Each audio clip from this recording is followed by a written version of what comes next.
Hello friends, இன்றைக்கி நம்ம சேனலில் என்ன பார்க்க போகிறோன்னா ஒரு மில்லட்ஸ் கேக் தான் நம்ம செய்ய போகிறோம். இதில் நான் நிறைய நட்ஸ் சாக்லேட்லாம் போட்டு செஞ்சுருக்கேன். இது எப்படி செய்யறதுன்னு வாங்க வீடியோக்குள்ளே போகலாம். இந்த கேக்கு தேவையான பொருளாக நான் எடுத்து வச்சுருக்கேன். நான் இன்றைக்கி 60 ml கப்பில் தான் இது எல்லாத்தையும் அளந்து காமிச்சிருக்கேன். நீங்களும் உங்கள்கிட்ட டீ குடிக்கிற டம்ளர் இருக்குல்ல, அதில் நீங்கள் மெஷர் பண்ணி எடுத்திங்கன்னா கரெக்டாக இருக்கும். 2 கப்பு மாவு, 2 கப்பு நாட்டு சர்க்கரை எடுத்திருக்கேன். இந்த மாவு நாங்கள் ஏற்கனவே வீடியோ போட்டிருக்கோம், நீங்கள் செக் பண்ணி பாருங்கள். அந்த மாவு தான் நான் இதை எடுத்திருக்கேன். இது கூடவே வெண்ணிலா எசன்ஸ், 2 முட்டை, 1/2 teaspoon baking powder, 1 pinch baking soda, 1 pinch salt, 1 tablespoon cornflour மாவு எடுத்திருக்கேன். 1 கப்பு பால், 1 கப் எண்ணெயும் நெய்யும் கலந்து 1 கப் எடுத்திருக்கேன். இப்போ நம்ம இந்த பால்லே நம்ம எடுத்து வச்சுருந்த எண்ணெய், நெய் இது ரெண்டையும் நல்லா மிக்ஸ் பண்ணிக்கலாம். இது கூடவே நம்ம 1 டீஸ்பூன் வெண்ணிலா எசன்ஸ் சேர்த்து நல்லா இதை மிக்ஸ் பண்ணி எடுத்து வச்சுக்கலாம். இப்போ இந்த மாவு கூடவே நம்ம எடுத்து வச்சுருந்த cornflour, baking powder, baking soda, உப்பு இது எல்லாத்தையுமே சேர்த்து நல்லா 2 தடவை சலித்து எடுத்து வச்சுக்கோங்க. இந்த கேக் ரொம்பவே சூப்பராக இருக்கும். உங்கள்கிட்ட இந்த மாவு இல்லை அப்படின்னா நீங்கள் ராகி மாவில் கூட நீங்கள் ட்ரை பண்ணலாம், ரொம்பவே சூப்பராக வரும். உங்கள்கிட்ட எந்த கப்பு இருந்தாலுமே நீங்கள் அளந்து எடுத்துக்கோங்க. நீங்கள் எடுக்கிற கப்பு பெருசாக இருந்துச்சுன்னா எக்ஸ்ட்ரா ஒரு முட்டை சேர்த்துக்கோங்க. இப்போ நம்ம முட்டையெல்லாம் நம்ம உடச்சி ஊற்றி நல்லா பீட் பண்ணிக்கலாம். எனக்கு எடுத்திருந்த கப் சைஸுக்கு 2 முட்டை கரெக்டாக இருந்தது. இப்போ இந்த முட்டை கூடவே நம்ம கொஞ்சம் கொஞ்சமாக அந்த நாட்டு சர்க்கரையை சேர்த்து நல்லா இதை பீட் பண்ணி எடுத்துக்கணும்.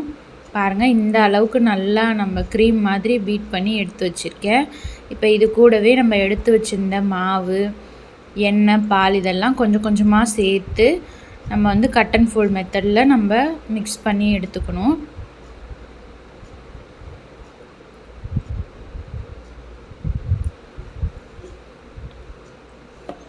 எந்த கட்டியும் இல்லாமல் நம்ம கரெக்டாக பொறுமையாக நம்ம மிக்ஸ் பண்ணி எடுத்தோம்னோம். மாவு கொஞ்சம் லூஸாக இருந்தால் தான் கேக் ரொம்ப சாஃப்டாக கிடைக்கும். மாவு அள்ளுறது நம்ம கையிலே தெரியக்கூடாது, ஏன்னா அவ்வளோ வெயிட்லெஸ்ஸாக இருக்கும். அப்போ தான் இந்த கேக் ரொம்ப சாஃப்டாக நம்மளுக்கு கிடைக்கும். பாருங்கள், நான் வீடியோ காமிச்சிருக்க மாதிரி இப்படி இருக்கணும் மாவு. இப்போ நான் இது ஏற்கனவே ஒரு சின்னதாக ஒரு டின் எடுத்து அதில் பட்டர் பேப்பர் போட்டு எடுத்து வச்சுருக்கேன். இது 6 இன்ச்சு டின்னு. உங்கள்கிட்ட எந்த டிஃபன் பாக்ஸ் இருந்தாலும் நீங்கள் லைட்டாக அதில் ஆயில் க்ரீஸ் பண்ணிவிட்டு நீங்கள் பட்டர் பேப்பர் இருந்தால் பட்டர் பேப்பர் போட்டுக்கலாம். அப்படி இல்லைன்னா அந்த எண்ணெய் மேலே கொஞ்சம் மைதா மாவு டஸ்ட் பண்ணிவிட்டு நீங்கள் அதுக்கப்புறம் இந்த பேட்டரை ஊற்றிக்கலாம். நான் இன்றைக்கி கடாயில் தான் உங்களுக்கு வச்சு காமிச்சிருக்கேன்.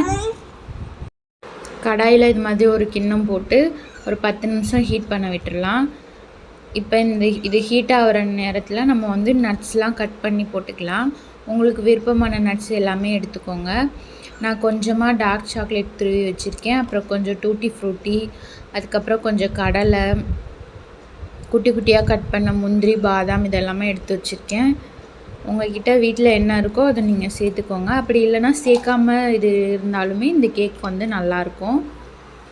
இப்போ நான் இது எல்லாத்தையுமே நல்லா மிக்ஸ் பண்ணிவிட்டு அந்த கேக் பேட்டர் மேலே நான் போட்டுக்கிறேன்.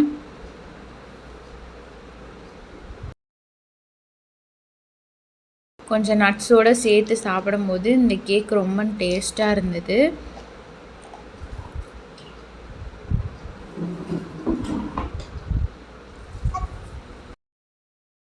அவ்வளோதான். இப்போ நம்ம கடாயில் சேர்த்து நல்லா இதை பேக் பண்ணிக்கலாம். எனக்கு சரியாக 22 நிமிஷம் இது பேக்காக டைம் எடுத்துக்கிச்சு. ஏன்னா மாவு கொஞ்சமாக இருக்கிறதுனால 22 நிமிஷத்துலேயே நல்லா வெந்துருச்சு.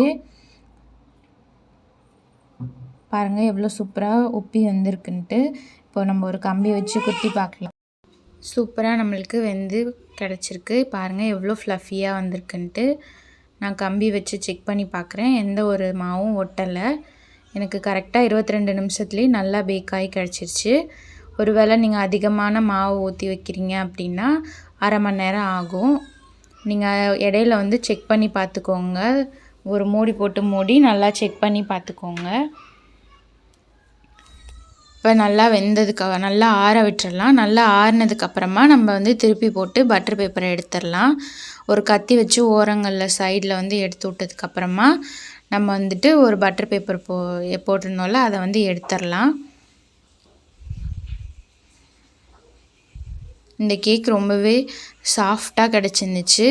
நான் சொல்லியிருக்க மெஷர்மெண்ட்ஸில் நீங்கள் அப்படியே செஞ்சு பாருங்கள். உங்களுக்கும் சூப்பராக பர்ஃபெக்டாக வரும். நம்ம இந்த கேக் வந்து குழந்தைங்களுக்கும் தாராளமாக கொடுக்கலாம். ரொம்பவே விரும்பி சாப்பிடுவாங்க. ரொம்ப ஹெல்த்தியானது கூட இது. உங்களுக்கு விருப்பம்னா பேக்கிங் சோடா, பேக்கிங் பவுடர் சேர்த்துக்கோங்க. அப்படி இல்லைன்னா நம்ம எதுவுமே சேர்க்காமலும் நம்ம குழந்தைங்களுக்கு செஞ்சு கொடுக்கலாம். நான் கட் பண்ணி காமிக்கிறேன் எவ்வளோ சாஃப்டாக வந்திருக்குன்னு பாருங்கள். இந்த வீடியோ பிடிச்சிருந்தா லைக் பண்ணுங்கள், ஷேர் பண்ணுங்கள், கமெண்ட் பண்ணுங்கள். என்னோடய வீடியோ ஃபஸ்ட்டு பார்க்குறீங்கன்னா சப்ஸ்கிரைப் பண்ணுங்கள் ஃப்ரெண்ட்ஸ். Thank you friends.